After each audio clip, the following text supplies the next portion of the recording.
আজ ভোটের দিনে মুর্শিদাবাদের নওদে তুলকালাম গণতন্ত্রের উৎসবের দিনে সামনে এলো চরম অশান্তির ছবি।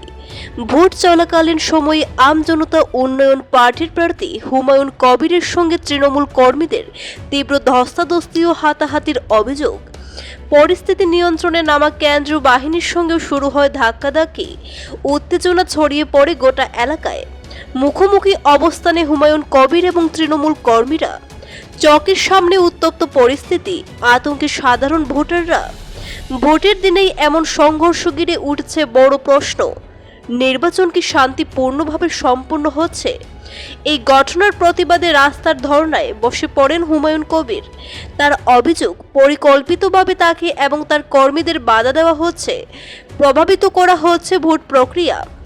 নওদার এই ঘটনা এখন রাজ্য রাজনীতিতে নতুন করে উত্তাপ বাড়িয়ে দিয়েছে। ভোটের দিনে এমন অশান্তি গণতন্ত্রের জন্য কতটা উদ্বেগজনক, সেই প্রশ্নই এখন সামনে।